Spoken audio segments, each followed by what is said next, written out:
Welcome back to Homemade Collectibles channel.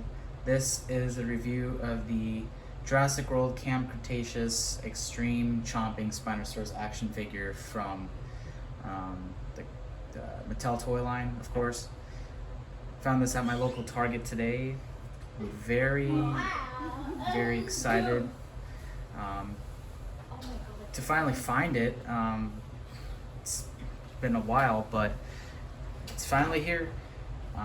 Even after that, it took 3 years to get this figure in people in the USA because there was such a delay with the first and second release.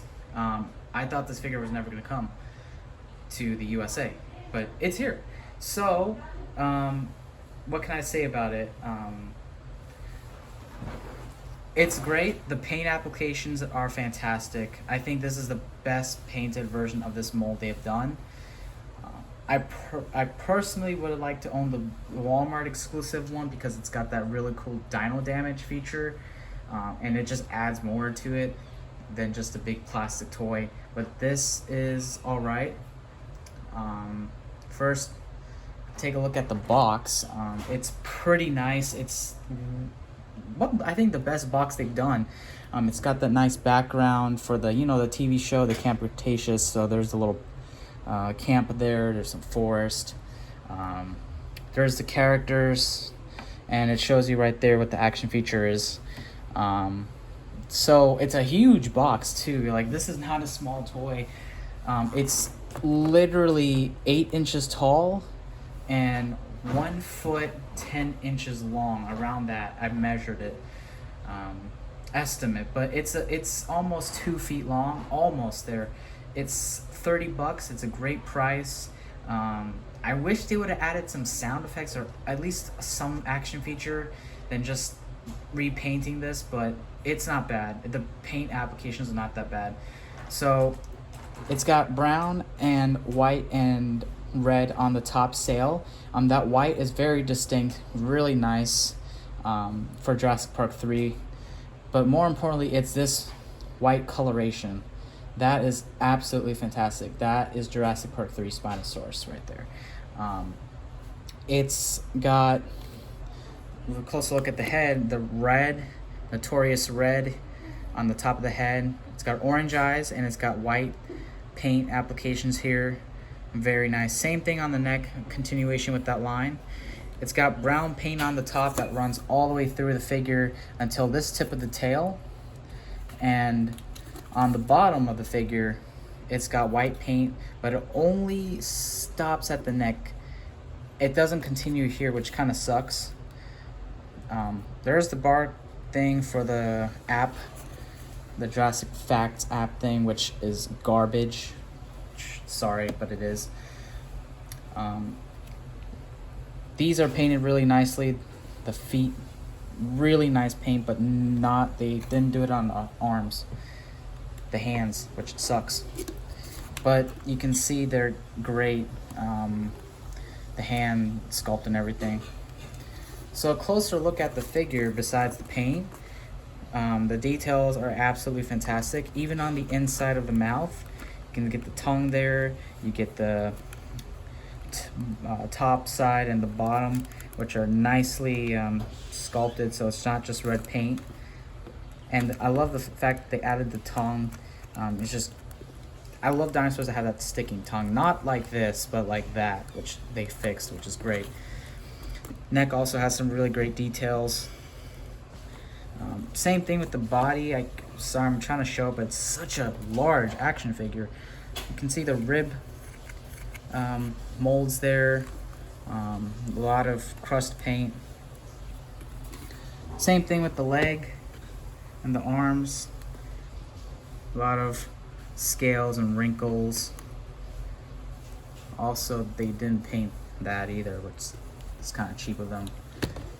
The tail has a bit of a stump, but it's also very detailed. You probably seen this figure before. You probably have it if you're a Jurassic Park fan. But one great thing about this figure is not only the details and the paint, is their articulation.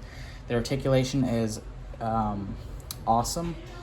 There's no actual articulation on the mouth. You can move it, but you can't pose it. So it's not articulation to me because of the action feature.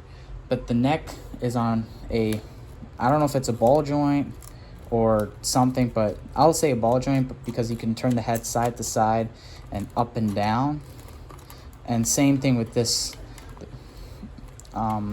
This allows you to move the head more fluently and organic, which is fantastic, as you can see from the camera. That's one good thing about this figure. You look how well you can turn that head. So a lot of posability options. The arms are also articulated. They can go forward and back, but they can also go side to side.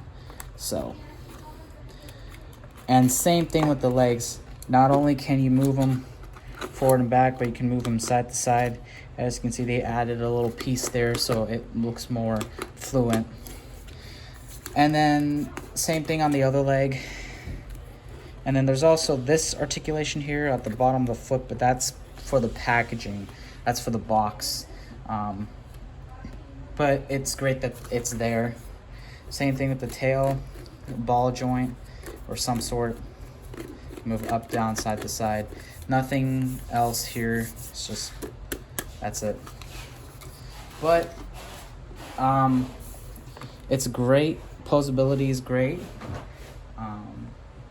I think for a large dinosaur like this, you can't add more articulation. Otherwise, it would be kind of a mess. So I get the limits, but it's great that it's there. For the action feature, there's only one action feature, is this button here. You push it, the jaw opens up like that. It's not personally my favorite action features from the Mattel toy line. I'd rather just have it posable for the jaw, especially for theropods. It's one thing I don't like about Mattel's Jurassic toy line is some of the theropods dinosaurs have no way of having you to pose the jaw in the way you want. They're gonna automatically be open or closed, especially with the first wave of the Roarivores from the Fallen Kingdom toy line, like the Ceratosaurus, the Baryonyx. I can't pose the jaw. I can't do it because of the action feature. Same thing with this guy. I can't pose it like this. Can't pose it like that because it's just gonna stay down. It's gonna spring load back. So that's a little disappointing. But you know, it could always be worse. Another downside with this figure, I would say, is the quality of the plastic. Even though it's $30, it's huge. I think they could improve it, especially around here. You can see how cheap that is. That is cheap plastic. Here, and the tail, especially the tail, really. The legs are also really cheap plastic. You can hear that. The arms, however, are in a rubber plastic. You can see I'm moving the fingers because they're a rubber plastic. I think it's the same thing with the neck, but I know it's for the head. It's a different material from the body, which is great. But, of course, I just feel like it might break or it might leave some cracks if I drop it. So, there's that. The detail, I also like the details on the teeth. However, the teeth, I love that the fact that they're not together, they're individually aligned, which is great. So I've listed down the things I like, the list of things I don't like about this toy. Size comparison, I think most people know how big this toy is, but I'll bring in one action figure to compare it. Here is the Amber Collection Echo figure. And I apologize if you can't see most of the figure, the Spinosaurus, but it's so big. But there you can see the size. It's not compatible really, but in this case, we can say this is a juvenile, very, very young Spinosaurus crosses with the full-grown raptor. which can probably still kill it. But there's that. And by the way, I don't like this figure, but I made a review about that.